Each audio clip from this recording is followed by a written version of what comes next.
There are cities built on rivers. There are cities built on mountains. And then there is Las Vegas, a city built on illusion. In the middle of one of the harshest deserts in North America, a place where rain is rare and survival once seemed impossible, a glowing mirage rose from the sand. Neon lights, towering hotels, endless music, and millions of dreams all gathered in one impossible location. Las Vegas is not just a city, it is a question. A question about desire, ambition, risk, and the human hunger for more. At night, the Strip looks like a galaxy fallen to Earth. Colors shimmer across the desert sky.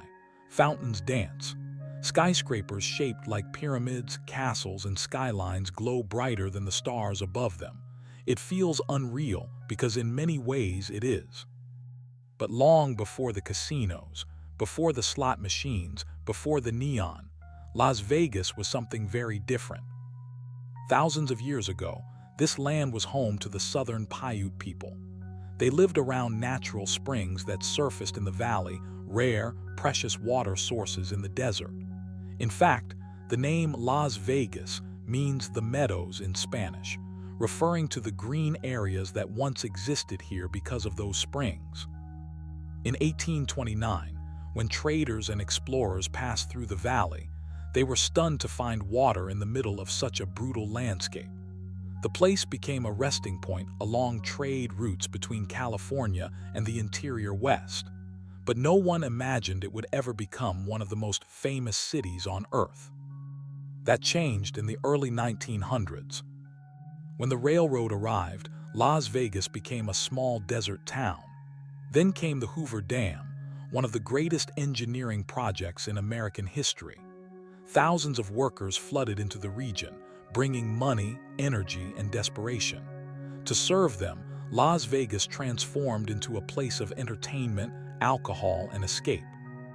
And then something unexpected happened. In 1931, Nevada legalized gambling. Almost overnight, Las Vegas became the only place in America where people could openly bet, drink, and break the rules. Mob money poured in.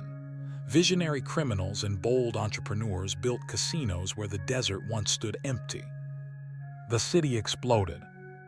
Luxury hotels rose from the sand, showgirls danced, gangsters ran the books. Las Vegas became a strange blend of danger and glamour. The mafia built the Strip while Hollywood stars filled its lounges. Frank Sinatra sang, Elvis performed, Marilyn Monroe walked its halls. The city became the playground of America. But beneath the glitter was something darker. Organized crime, corruption, and violence lurked behind the curtains. Vegas thrived on risk, not just in gambling, but in everything it was built on. And yet somehow it worked. Las Vegas reinvented itself again and again. When the mob faded, corporations took over. When old casinos closed, bigger ones replaced them. Each generation built something more spectacular than the last. The city became a machine of fantasy, a place designed to make you forget where you are, who you are, and how much time has passed. And that is what makes Las Vegas so fascinating. It is a city that should not exist. A city that cannot survive without water piped in from hundreds of miles away.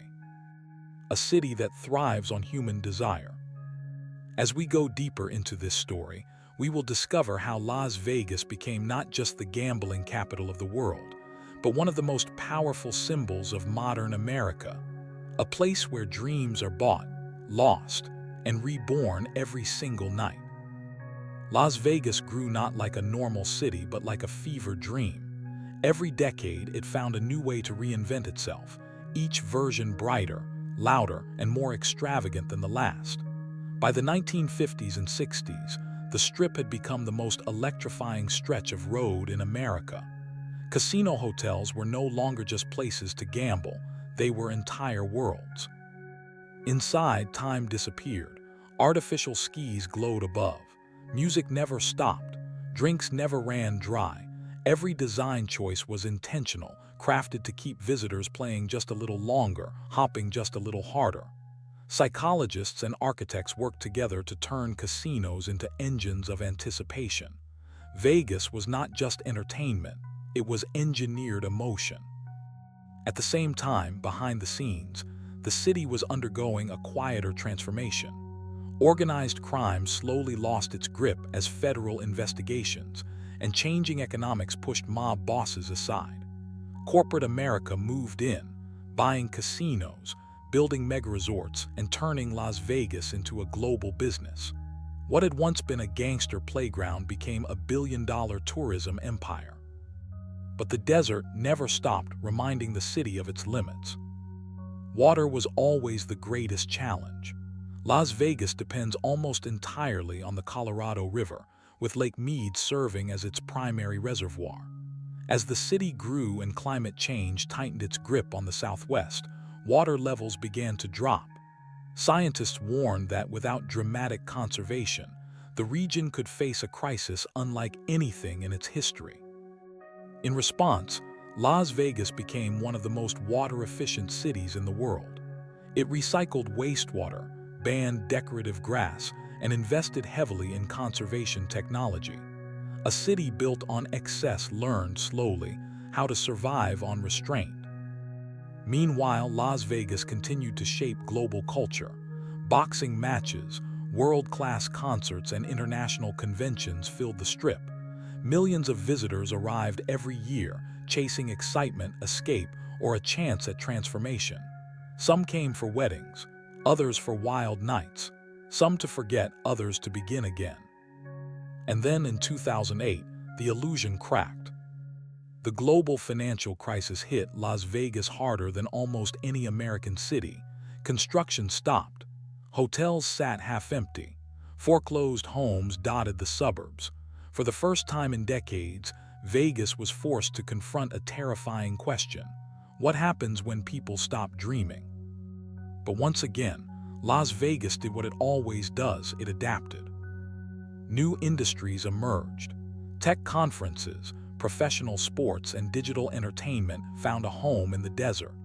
The city attracted investors, innovators, and creatives who saw opportunity where others saw collapse. Las Vegas was no longer just a gambling city. It was becoming a multi-dimensional metropolis. Still, beneath the spectacle, Vegas remained a deeply human place. Behind every bright light was a worker, a dealer, a cleaner, a performer, a chef, keeping the machine running. Entire families built lives here, far from the tourist image. Schools, neighborhoods, and communities existed just beyond the Strip, invisible to most visitors but essential to the city's soul. Las Vegas was no longer just a fantasy, it was a home. And that made its story even more complicated. As we approach the final chapter, we will ask the ultimate question: what does it mean to build a city on desire? And what happens when the future forces that desire to change? Las Vegas stands at the edge of contradiction. A city built on excess, surrounded by scarcity. A place that promises infinite possibility in one of the most unforgiving landscapes on Earth. And yet, every night, it still glows brighter than the desert stars. From a distance, Vegas looks like fantasy. From within, it feels like something far more complex, a mirror reflecting the deepest parts of human nature: hope, risk, desire, the longing to change one's fate with a single moment of courage or luck. Las Vegas has always understood something about people, that we don't just want money, we want transformation. We want to believe that tomorrow can be different from today, that our story can change in an instant. That belief is what fuels the spinning wheels, the flashing cards, and the endless crowds. But the true story of Las Vegas is not found in jackpots. It is found in resilience.